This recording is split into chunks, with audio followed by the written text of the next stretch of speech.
नारायणं नमस्कृत्य नरं चैव नरोत्तमं देवीं सरस्वतीं व्यासं ततो जयमुदीरयेत् ततो जयमुदीरयेत्।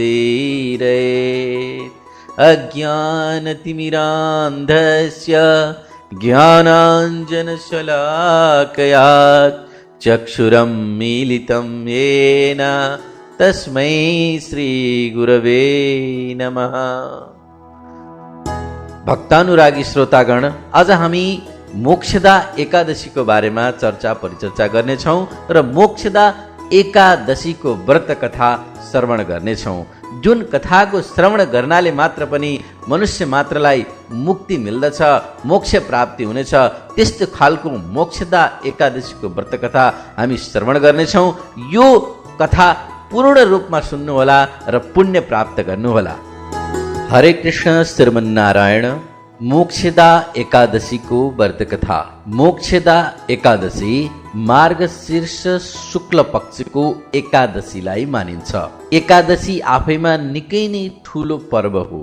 एकादशीमा व्रत बस्नाले, एकादशीमा भगवानको आराधना पूजा साधना गर्नाले विभिन्न किसिमका मन वचन र कर्मले गरिएका पापहरूबाट मुक्ति मिल्दछ।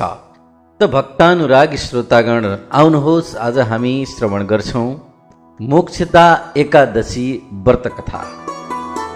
यहाँ भगवानसँग युधिष्ठिरले प्रश्न गर्दै हुनुहुन्छ र सोध्दै हुनुहुन्छ, हे भगवान, मार्गशीर्ष मासको शुक्ल पक्षमा कुन एकादशी पर्दछ र त्यसको नाम के हो?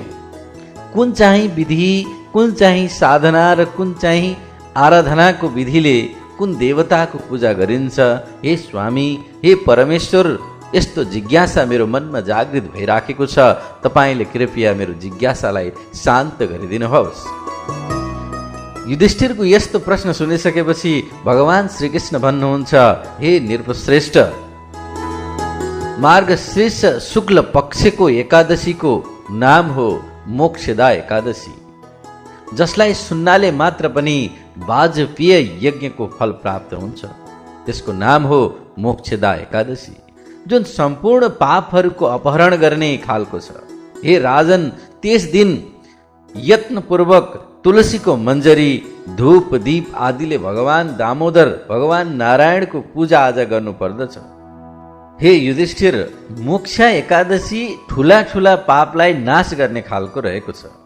त्यस दिन रात्रिमा मेरो प्रसन्नताको लागि नाच गान स्तुतिद्वारा जागरण गर्नु पर्दछ, भजन कीर्तन गाउनु पर्दछ। जसका पितृ पापवश नीच योनिमा परेका छन्, यसको पुण्यदान गर्नाले तिनीहरू पनि मोक्ष प्राप्त गर्न सक्दछन्। यसमा अलिकति पनि सन्देह छैन। आजभन्दा धेरै पहिले पूर्वकालको कुरा हो। वैष्णवहरूद्वारा विभूषित परम रमणीय चम्पक नगरमा वैखानस नाम गरेका राजा थिए। उनी आफ्ना प्रजालाई पुत्र सरह पालन पोषण गर्दथे। यस प्रकार राज्य गरिरहेका राजाले एक दिन राति सपनामा आफ्ना पितृहरू नीच योनिमा परेको सपना देखे। ती सबैलाई यस्तो अवस्थामा देखेर राजाको मनमा बडो दुःख उत्पन्न भयो। राजालाई निकै दुःख लाग्यो। राजाले मनमा विभिन्न किसिमका कुराहरू खेल्न थाले र बिहानी पख ब्राह्मणहरूसित, विद्वानहरूसँग उक्त सपनाको बारेमा सम्पूर्ण वृत्तान्त सुनाए र सम्पूर्ण हाल खबर बताए। र राजा भन्दछन्, हे ब्राह्मणहरू, मैले आफ्ना पितृहरूलाई नरकमा परिरहेको देखेँ सपनामा। उनीहरू बारम्बार रुँदै मलाई यो भनिरहेका थिए, हे तिमी हाम्रा छोरा हौ, यसकारण यस नरक समुद्रबाट हामीलाई उद्धार गर। तिमी उद्धार गर्ने लायक छौ, तिमी श्रेष्ठ छौ।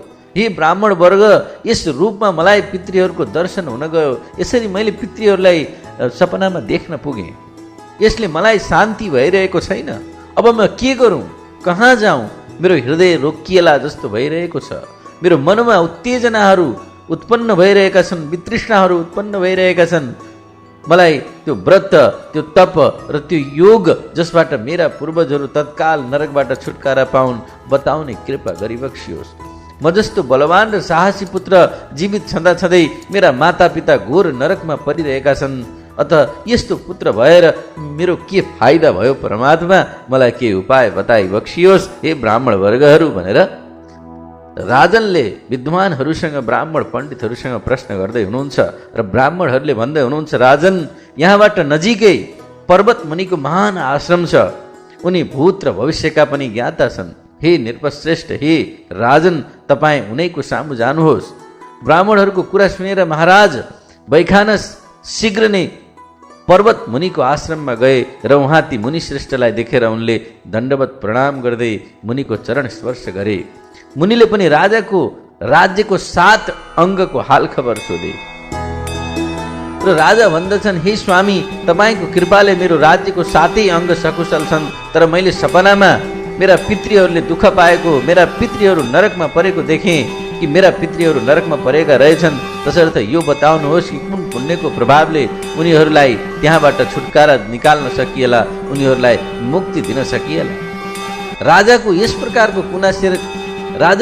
प्रकारको कुरा सुनेर नृपश्रेष्ठ, मुनिश्रेष्ठ र तपस्वी श्रेष्ठ पर्वत एक मुहुर्तसम्म ध्यानस्थ रहे। ध्यानबाट निस्किसकेपछि उनी राजासित भन्दछन्, हे महाराज मार्ग शीर्ष मासको शुक्ल पक्षमा जो मोक्षा नाम गरेको एकादशी पर्दछ, तपाईँहरू सबैजना त्यसको व्रत गरी त्यसको पुण्य पितृहरूलाई समर्पण गरिदिनुहोस्। उक्त पुण्यको प्रभावले उनीहरूको नरकबाट उद्धार हुनेछ। र भगवान श्रीकृष्ण भन्नुहुन्छ, हे युधिष्ठिर मुनिको यस प्रकारको कुरा सुनेर राजा फेरि आफ्नो घर फर्किए। जब उत्तम मार्ग शीर्ष मास आयो तब राजा वैखानसले मुनिको भनाइअनुसार मोक्षा नाम गरेको एकादशीको व्रत गरेर त्यसको पुण्य समस्त पितृहरूसित पितालाई अर्पण गरिदिए। पुण्य दिने बित्तिकै आकाशबाट फुलको वर्षा हुन लाग्यो। वैखानसका पिता पितृहरू सहित नरकबाट छुटकारा पाएर आकाशमा आई राजालाई यो पवित्र वचन भने, हे छोरा, हे मेरा पुत्र, तिम्रो कल्याण होस्, तिम्रो धन्य होस्, तिम्रो श्री वृद्धि होस्। यति भनेर उनीहरू स्वर्गमा गए। हे राजन, यो यस प्रकार कल्याणमयी मोक्षा एकादशीको व्रत जसले लिन्छ, व्रत गर्दछ, जसले पूजा गर्छ, जसले आराधना गर्दछ, जसले उपासना ध्यान र भजन कीर्तन गर्दछ, उसको पाप नष्ट हुन्छ र मरेपछि पनि मोक्ष प्राप्त गर्दछ।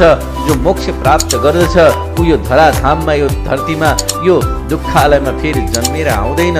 यो मोक्ष दिने खालको मोक्ष एकादशी मानिस मात्रको लागि चिन्तामणि समान समस्त कामना पूरा गर्ने खालको छ। यो महात्म्य पढ्नाले, यो महात्म्य सुन्नाले र यो महात्म्य सुनाउनाले पनि विभिन्न किसिमका ठुला ठुला वाजपेय यज्ञ गरेको फल प्राप्त हुन्छ। हे राजन, त्यसकारण यो एकादशीको दिन सबै भक्तहरूले, सबै जिज्ञासुहरूले, सबै भक्तानुरागी गणहरूले व्रत बस्नु पर्दछ।